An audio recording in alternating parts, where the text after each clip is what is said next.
हम सब जीवन में कभी ना कभी पाप करी बैठते हैं, कभी जानकर कभी अनजाने में। पर जब किसी जीव का भाग्य बदलने लगता है, जब उसका अंतःकरण शुद्ध होने लगता है, जब वो भगवत पथ की ओर मुड़ता है, तो उसके जीवन में कुछ अजीब संकेत आने लगते हैं। और ये संकेत क्या होते हैं? ये संकेत इस बात के प्रमाण होते हैं कि अब उसके सारे पाप नष्ट होने लगे हैं। हाँ बच्चा, जब पाप नष्ट होते हैं तो केवल सुख नहीं मिलता, बल्कि पहले दुख आते हैं, आएंगे ही। और यही साधारण मनुष्य घबरा जाता है। अब मैं तुम्हें वो संकेत बताता हूं जो किसी के जीवन में तभी आते हैं जब भगवान उसकी सफाई शुरू करते हैं।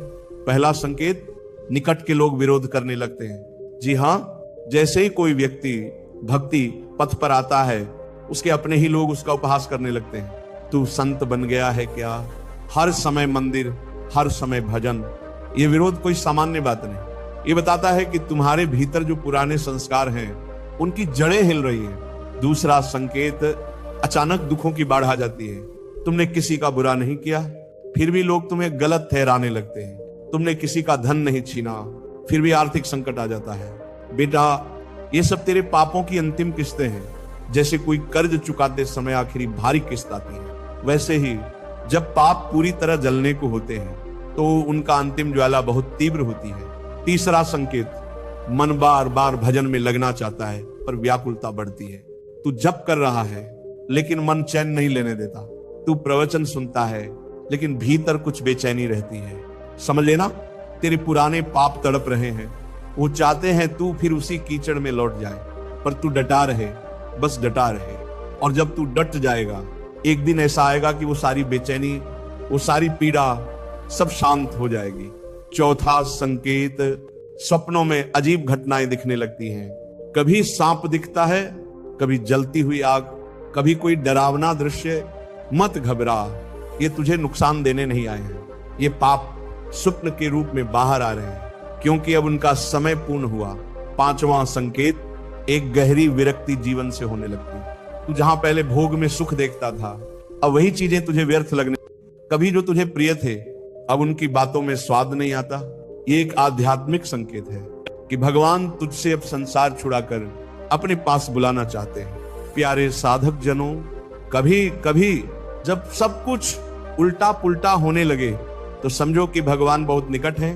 जैसे जब सूर्य उगने वाला होता है तो अंधकार गहरा हो जाता है, वैसे ही जब आत्मा का कल्याण होने वाला होता है तो पहले पापों की आंधी आती है, लेकिन जो टिक गया, जो डगमगाया नहीं, उसके लिए भगवत कृपा का दरवाजा खुल जाता है।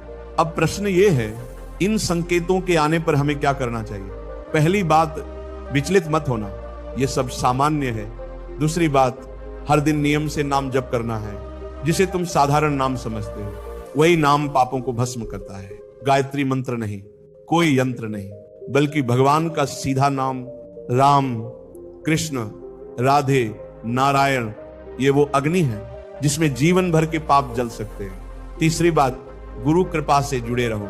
गुरु की छाया में बैठा शिष्य कभी भी अंधकार में नहीं गिरता। जब संकट आए तो मत दौड़ो इधर उधर, बस शरण में आ जाओ।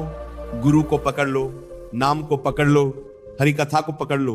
भक्तों, पापों का जलना सुखद नहीं होता, पर आवश्यक होता है, क्योंकि बिना पापों के विनाश के प्रभु दर्शन संभव नहीं। जैसे बिना मैल उतारे कपड़ा शुद्ध नहीं होता, वैसे ही बिना पापों के जले आत्मा निर्मल नहीं होती। इसलिए अगर तुम्हारे जीवन में ये संकेत आने लगे हैं तो आनंद मनाओ, मत घबराओ, मत रुक जाओ। समझो, भगवान तुम्हारे निकट है। पापों के अंधकार के बाद ही प्रेम का प्रकाश प्रकट होता है। तो चलो, अब से जब भी कष्ट आए तो रोना मत, बल्कि कहना, प्रभु धन्यवाद, आपने मेरे पाप जलाए।